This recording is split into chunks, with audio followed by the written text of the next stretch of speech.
How can you be so irresponsible? Mom, હું irresponsible નથી થયો. એમાં થયું એવું કે ગેટની બહાર સ્વાતિ. રહેવા દે.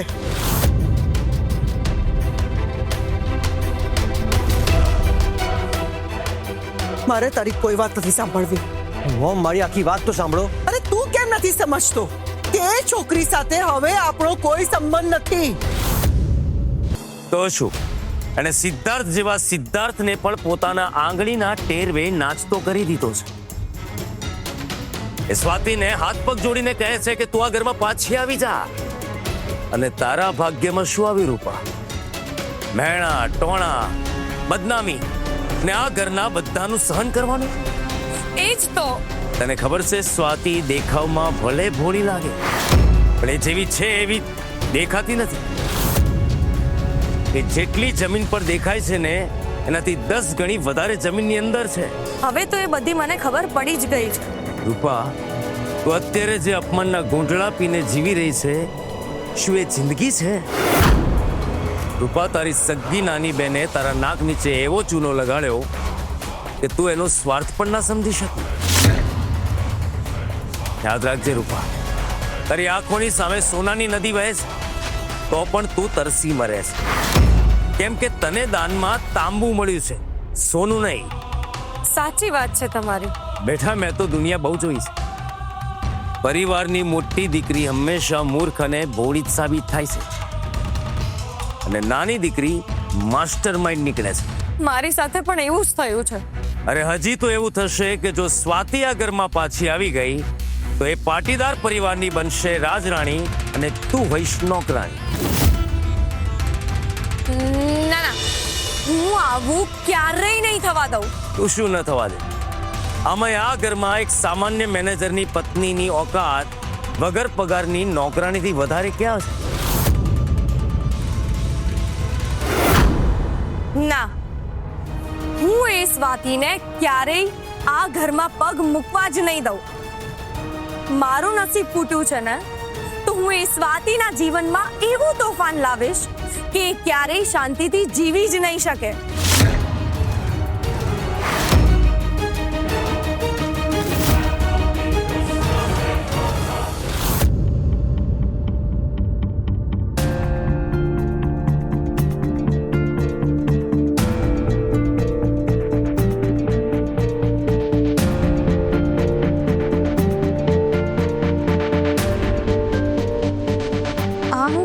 ગઈ. હું તો મારી દુકાને હતી ને. ચાલ અહીંયાથી.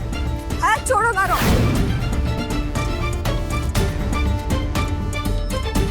ભાઈ, મેં તો આમાંથી એક પણ વસ્તુ મંગાવી જ નથી. મેડમ, આ ઓર્ડર તમારા ટેબલ ઉપરથી જ આપવામાં આવ્યો છે. કોઈ પણ સવાલ કર્યા વગર ચૂપચાપ આ ખાઈ લે. પણ હું અહીંયા આવી કેવી રીતે? જીજુ જ તને બળજબરીથી અહીંયા ઉપાડીને લાવ્યા છે દીદી. પણ અહીંયા કેમ? તું બેભાન થઈ ગઈ હતી ને એટલે જીજુ તને એમના ઘરે લઈ જવા માંગતા હતા પણ મેં એમને રોક્યા એટલે અહીંયા લઈ આવ્યા. પાછું તે કંઈ ખાધું પણ નહોતું અને તારે એમની સાથે ઝઘડો પણ કરવાનો છે ને તો તાકાત તો જોઈશે જ. તમારી આટલી હિંમત મારી મરજી વગર મને દુકાન પરથી અહીં ઉપાડી લાવ્યા? બસ સ્વાતિ, થોડા ધીમા અવાજે બોલ. આ મજાક નથી. મારી વાત સાંભળો સિદ્ધાર્થ. તમારો આ બસ હવે. સિદ્ધાર્થ, તમારા દયા બતાવવાના નાટકો હવે બંધ કરો. તમે બહુ જ સારી રીતે જાણો છો કે હું જીવતી હોઉં કે મરતી હોઉં તમારી સાથે હું ક્યાંય આવવાની નથી. તું ખાઈશ નહીં ત્યાં સુધી એક ડગલું પણ બહાર નહીં જાય.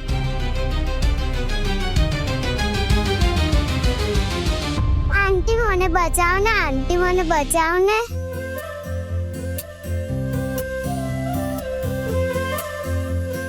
શું થયું બેટા?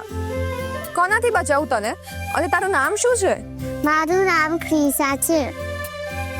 પ્લીઝ મને તમારી જોડે છુપાઈ દો ને. કેમ? શું થયું? અને કોણ તારી પાછળ પડ્યું છે? મારા માસી. ઈશુ, તું અહીં શું કરે છે? જુઓ ને, ક્યારની હું આની પાછળ ખાવાનું લઈને દોડી રહી છું પણ એક પણ બાઈટ મોઢામાં નથી નાખતી. માસી, આજે મારી અને તમારી કિટ્ટા. આવું થોડી ચાલે ક્રિશુ. જો બેટા તું આવી રીતે ભૂખી રહીશ તો તું નાની જ રહી જઈશ અને બીમાર પડીશ. તમે જેને આ બધું સમજાવી રહ્યા છો ને એ મોટા આંટી પણ બિલકુલ આવા જ જીદે ભરાયા છે. તને ખબર છે કશું ખાધા પીધા વગર એમને પણ હમણાં રસ્તા વચ્ચે જ ચક્કર આવી ગયા હતા.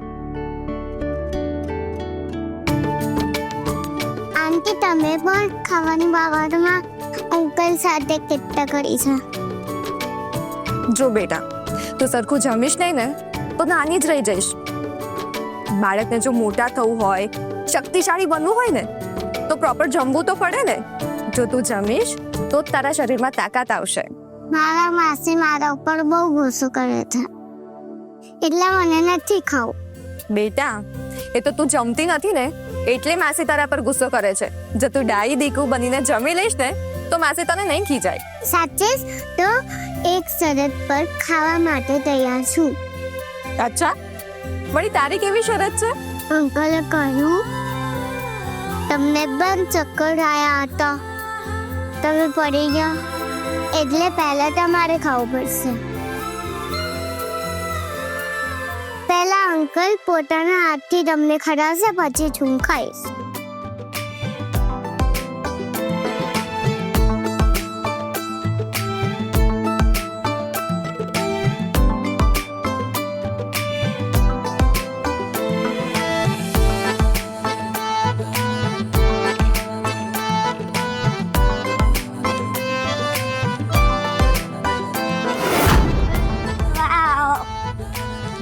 ચલો કહીશું હવે આખે ઘરે જઈશું. આંટીને બાય બાય કરી દો.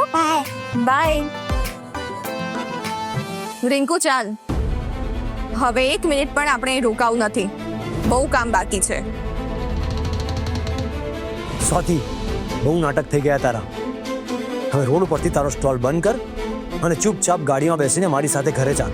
તું પાટીદાર પરિવારની વહુ છે સ્વાતિ. તું જે કરે છે એ તને શોભા નથી આપતું. સારું મિસ્ટર પાટીદાર, હું મારો સ્ટોલ ત્યાંથી હમણાં જ હટાવી લેવા તૈયાર છું અને હું તમારી સાથે ઘરે પાછી આવવા પણ તૈયાર છું. પણ મારી એક નાની શરત છે. કેવી શરત? જો હું મારો લોહી પરસેવો એક કરીને બનાવેલી મારી આ સરસ્વતી પૂજા ભંડારની દુકાન કાયમ માટે બંધ કરવા તૈયાર થાવ તો સામે તમારે પણ તમારો આ કરોડોનો હીરાનો અને કન્સ્ટ્રક્શનનો બિઝનેસ આજથી જ કાયમ માટે છોડવો પડશે.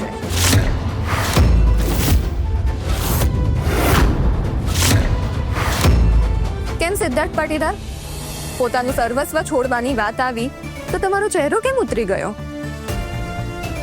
માનવા પડે ભાભી તમને, ભાઈને આ રીતે આજ સુધી કોઈએ નહીં સમજાવ્યા હોય. Swati, are you made of what? હું મારો આટલો મોટો બિઝનેસ શા માટે બંધ કરું? બસ મારો પણ આ જ જવાબ છે. જેટલી મહેનત તમને તમારા બિઝનેસ માટે છે ને એટલી જ મહેનત મને મારી નાની દુકાન માટે પણ છે. I don't understand. તું તારી નાની અમથી દુકાનને મારી આખી દુનિયામાં ચાલતી બ્રાન્ડ સાથે કેવી રીતે કમ્પેર કરી શકે? સિદ્ધાર્થ, તમારો બિઝનેસ બંધ થશે ને તો તમારી 7 પેઢી બેસીને ખાઈ શકશે. પણ મારી દુકાન જો એક દિવસ પણ બંધ થશે ને તો અમારા ઘરનો ચૂલો નહીં સળકે. હું બધું સમજુ છું સ્વાતિ, એટલા માટે તું હેલ્પ કરવા માટે તારા ઘરે આવ્યો હતો ને.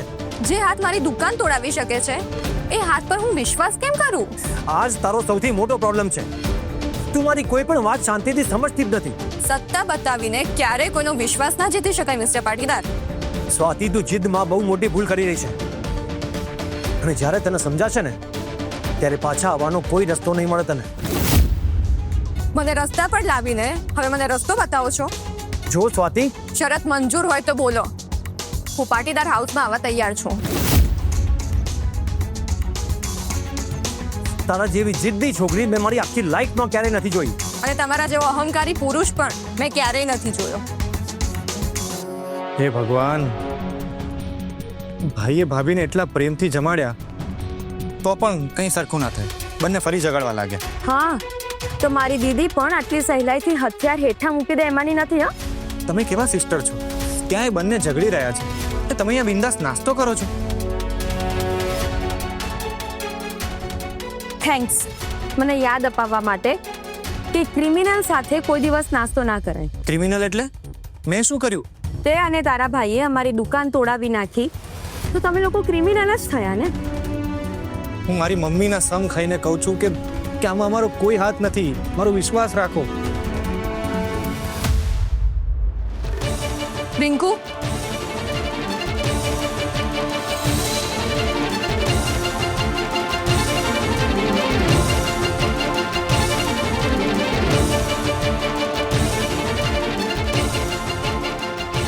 સિદ્ધાર્થ, આ અમારા ખાવાના પૈસા.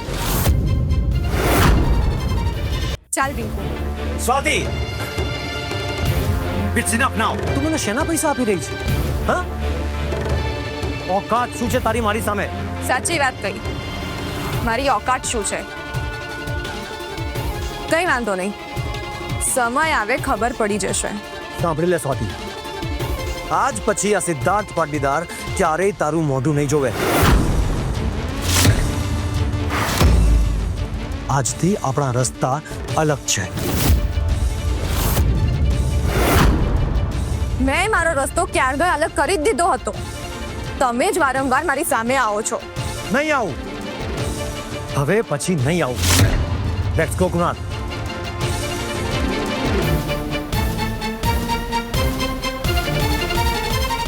આ બેટરીએ એના મમ્મીના સમ ખાધા છે એટલે જુઠ્ઠું તો નહીં જ બોલતો હોય.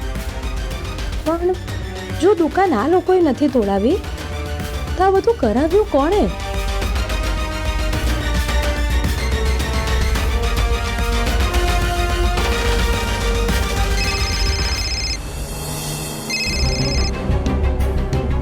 હલો, સ્વાતિ દીદી મારી જોડે જ છે.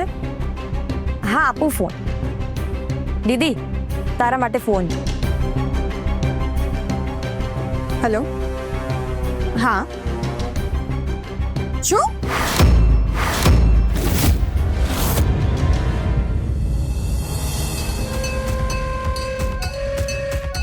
રૂપા, એ રૂપા, ક્યાં મરી ગઈ?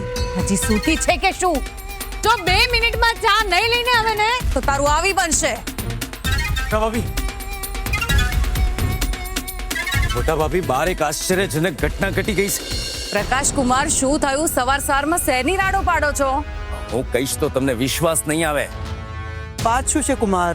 અરે મોટા ભાભી, આપણા પાટીદાર હાઉસની બહાર જ પૂજા ભંડારનો સ્ટોલ લાગ્યો છે. તો એમાં શું થઈ ગયું? આજના દિવસ પૂરતું કોઈ ગરીબ બેઠું હશે. એ ગરીબ બીજું કોઈ નહીં પણ સ્વાતિ. શું કીધું? સ્વાતિ બહાર સ્ટોલ લગાવીને બેઠી છે? હા, હું મારી સગી આંખે જોઈને આવ્યો છું કે આપણા ઘરની બહાર ઊભી રહીને એ પૂજાનો સામાન વેચી રહી છે. આપણા માટે શરમની વાત છે કે પાટીદાર પરિવારની વહુ રસ્તા ઉપર સ્ટોલ લગાવીને બેઠી છે. એ જ તો કહું છું, આ મીડિયાવાળાને ખબર પડશે ને તો આપણા ઘરની આબરૂનો કચરો કરી નાખશે. મોટા ભાભી, હવે આ પરિસ્થિતિ તમારે જ સંભાળવી પડશે. મને તો પહેલેથી જ ખબર હતી કે આવું કંઈક થવાનું જ છે. લો આ તમારી ચા. તને આ નાટકની અગાઉથી જ ખબર હોય છે? હા, સ્વાતિ જ્યારે આ ઘર છોડીને ગઈ ત્યારે જ હું સમજી ગઈ હતી કે આ બધો જ એનો પ્લાન છે. પ્લાન? પણ એ તો આત્મસન્માન માટે છોડીને ગઈ છે ને ઘર. ના, બિલકુલ નહીં. એ બહુ જ લાંબુ વિચારીને અને ગણતરીપૂર્વક કામ કરે છે. સાચી વાત છે, એ છોકરી ધારે કરી શકે એમ છે.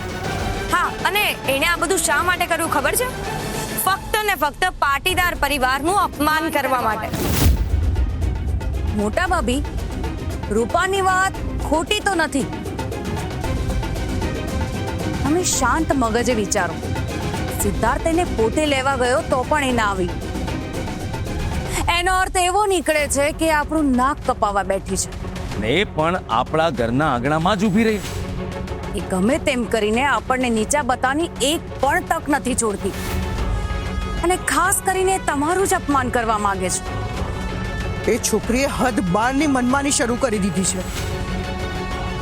આજે ને આજે જ સિદ્ધાર્થ સાથે વાત કરીને આ વાતનો પરમાનન્ટ રસ્તો કાઢવો પડશે. હા, પણ હવે તમારો સિદ્ધાર્થ સીધો અને આજ્ઞાકારી દીકરો નથી રહ્યો. તેમ આમ બોલો છો કુમાર?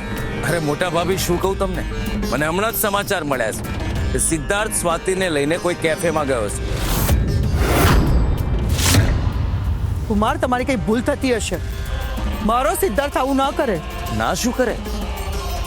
અરે એને કર્યું છે. અરે કેમ ના કરે? આમ પણ આખો દિવસ એ લોકોની મુલાકાત તો થતી નથી.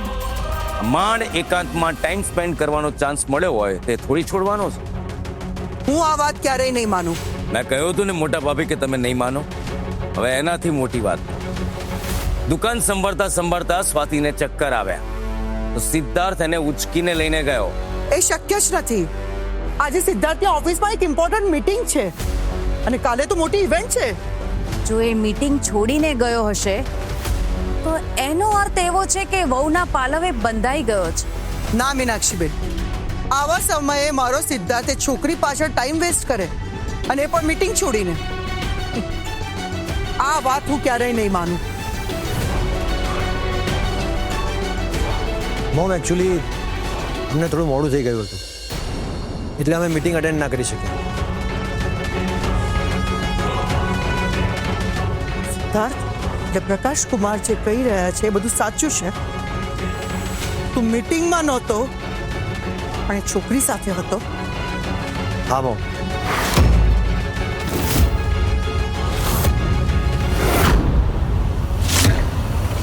How can you be so irresponsible?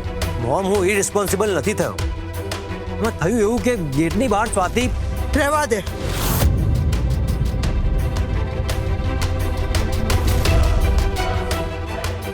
મારે તારી કોઈ વાત નથી સાંભળવી. મોમ, મારી આખી વાત તો સાંભળો. અરે તું કેમ નથી સમજતો કે એ છોકરી સાથે હવે આપણો કોઈ સંબંધ નથી? અને ક્યારે આ ઘરને પોતાનું માન્યું જ નથી. એ છોકરીને બધી હકીકતની જાણ હતી તેમ છતાં જાણી જોઈને એણે રાહુલ સાથે રૂપાના લગ્ન કરાવી દીધા. મોટા મમ્મી, એમાં ભાભીનો કોઈ વાંક નહોતો. બધો એનો જ વાંક છે કુણાલ. અત્યારે પણ એની જીત પૂરી કરવા માટે આ ઘર છોડીને જતી રહી છે. અને વળી પાછી આપણા ઘરના ગેટ પાસે તમાશો કરવા બેસી ગઈ છે. આવી છોકરી સાથે કેવી રીતે સંબંધ રખાય? મોમ, એની તબિયત ખરાબ થઈ હતી એટલા માટે એકવાર દાદુની આબરૂ રાખવા માટે તું એને મળવા ગયો. બસ ત્યાં વાત પૂરી થઈ ગઈ. હવે આગળ કઈ જ નહીં. પણ મોટા મમ્મી, જો સ્વાતિ ભાભીને કંઈ પણ તકલીફ થાય તો ભાઈ જ એમની બાજુમાં ઊભા રહેશે ને. કેમ? મારો સિદ્ધાર્થ કેમ ઊભો રહે? સિદ્ધાર્થ એનો શું લાગે છે? સિદ્ધાર્થ અને એ છોકરીનો કોઈ સંબંધ નથી. પણ મોટા મમ્મી, બસ એક વાત કહું છું, બધા સાંભળી લો. હવે પછી એ છોકરીને આ ઘરમાંથી બોલાવવા માટે કોઈ નહીં જાય. પરફેક્ટ. હવે એ છોકરીના નામની ચર્ચા આ ઘરમાં ક્યારેય નહીં થાય. હું પણ એ જ ઈચ્છું છું કે હવે એના નામનું ચેપ્ટર ક્લોઝ થાય.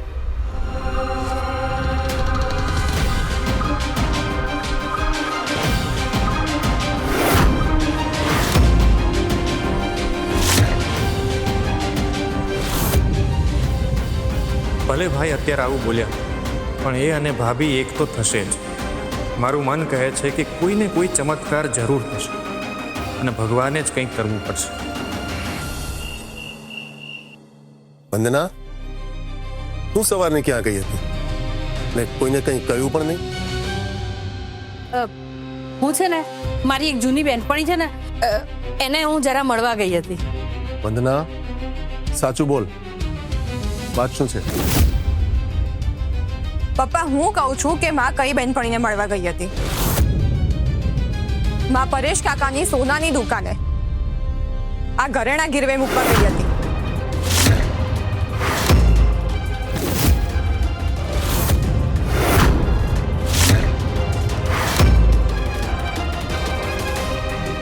ઘરેણા ગીરવે મૂકવા ગઈ હતી વંદના? શું આ સાચું છે? પરેશ કાકાએ ઘરેણા રાખી લીધા અને માને કહ્યું કે કાલે આવીને પૈસા લઈ જજો. એમ કરીને માને પાછી મોકલી છે. આ તો પરેશ કાકા આપણને વર્ષોથી ઓળખે છે ને એટલે એમણે આપણને જાણ કરી અને આ ઘરેણા પાછા આપી દીધા. અમને જણાવ્યા વગર તું તારા લગ્નના ઘરેણા બજારમાં ગીરવે મૂકવા ચાલી હતી? કેમ વંદના, કેમ? શું તને અમારા પર થોડો વિશ્વાસ નથી? વિશ્વાસ છે બેટા, પણ શું માં? હું માનું છું કે આપણા પરિવાર પર બહુ મોટી આફત આવી છે, પણ માં એનો અર્થ એ તો નથી ને કે તું આપણા ઘરની આબરૂ બહાર ગીરવે મૂકે. આપણે બધા જ ભેગા મળીને આ પરિસ્થિતિ સામે લડી લઈશું ને. અને રિંકુ આખો દિવસ કામ કરે છે, હું પણ દિવસ રાત એક કરીને મહેનત કરું છું. મમ્મી, રાતોરાત આટલા બધા રૂપિયાની જરૂર કેમ પડી? મેં કહ્યું ને, ઘર ખર્ચ ચલાવવા માટે મારે પૈસાની બહુ જરૂર હતી. ના મમ્મી, તારી આ વાત તો હું ક્યારેય નહીં માની. રિંકુ, આપણે 2 ટંકના જમવા માટે આટલા રૂપિયાની જરૂર પડે એ વસ્તુ કોઈ મૂર્ખ પણ ના માને. રિંકુ બિલકુલ સાચું બોલી રહી છે વંદના, તું જુઠ્ઠું બોલી રહી છે. હું કંઈ જૂઠું નથી બોલી. મને કેમ એવું લાગે છે કે તું અમારાથી કંઈ બહુ જ મોટી વાત છુપાવી રહી છે. મને પણ પાક્કી શંકા છે વંદના કે તું કંઈક બહુ મોટી ગરબડ કરી બેઠી છે. ના, જે પણ હોય પ્લીઝ તું અમને કહી દે. આપણે બધા સાથે મળીને એનો ઉકેલ લાવીશું. જવાબ આપ વંદના. બોલ ને મમ્મી.